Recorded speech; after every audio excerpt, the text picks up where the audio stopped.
Sir आज एक बड़ा अहम यानी कि डेवलपमेंट हुई है। दो चीजें हुई हैं। सबसे पहले शहीद जुल्फकार अली भुट्टो साहब का रेफरेंस जो जुडिशियल मर्डर था 11 साल के बाद आज सुना गया है। एक दूसरा, मियां साहब को आज फिर एक दूसरे रेफरेंस में, अल अजीजिया रेफरेंस में बरी करार दे दिया गया है। क्या कहेंगे सरदार साहब?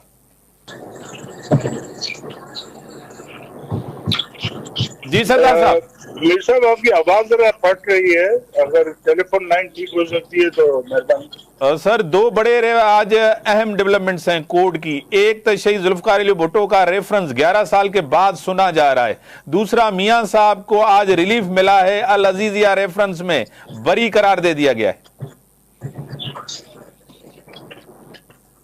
जी, इसी को तो लेवल प्लेइंग फील्ड कहते हैं। सही। तुम भी खुश और वो भी खुश। बात ये है मीर साहब कि जो जुल्फकार अली भुट्टो का ट्रायल था या फैसला था, वो मनपसंद फैसला था और उन्हें जानबूझकर उसके खिलाफ फैसला दिया गया और वजह तौर पर उसको अदालती कत्ल कहा जाता है। सही। जुल्फकार अली भुट्टो इस मुल्क का एक बहुत बड़े लीडर थे, लेकिन चूंकि वो सीधे हाथ पे नहीं थे लोगों के, तो जो साजिशें बैनुल अक़वामी हुई उसके तहत फिर उनको सजा भी काटनी पड़ी अपनी जान देकर। सही। लेकिन इसका ये मतलब नहीं है कि आज के हालात में उस केस को चलाकर उन लोगों को फायदा दिया जाए जो उस शहादत को बेचते आ रहे हैं और उसके बाद 3-4 दफा इक़्तिदार में आकर मुल्क को लूटते रहे हैं। तो ये एक अलमिया पाकिस्तान जो है इस माशी हालात में बर्दाश्त नहीं कर सकता। सही। जहां तक रिलीफ देने की बात है, दूसरी तरफ मियां साहब को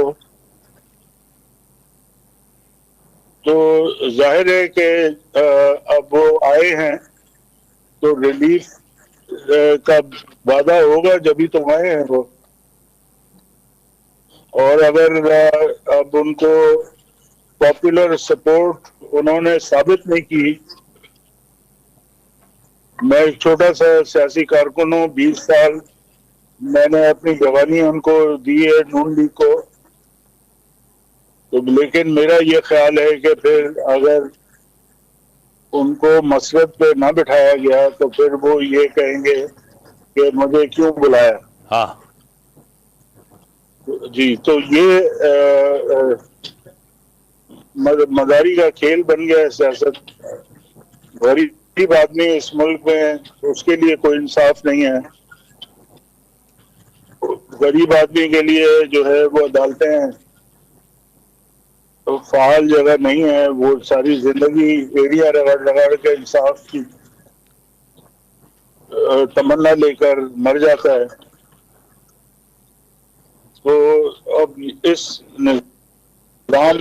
ये निजाम वो नहीं है जो कि कायद-ए-आज़म ने जिस मुल्क के लिए ये मुल्क बनाया था। माफ कीजिएगा, मुझे सिर्फ सख्त बातें करनी पड़ रही हैं। सही। आपका पॉइंट ऑफ व्यू, आपका पॉइंट ऑफ व्यू की बात है और मैं अपने मुल्क के हवाले से ये जज्बाती भी हो जाता हूँ और मैं बर्दाश्त नहीं कर सकता कि कोई मेरे मुल्क के साथ इस तरह से खिलवाड़ करे।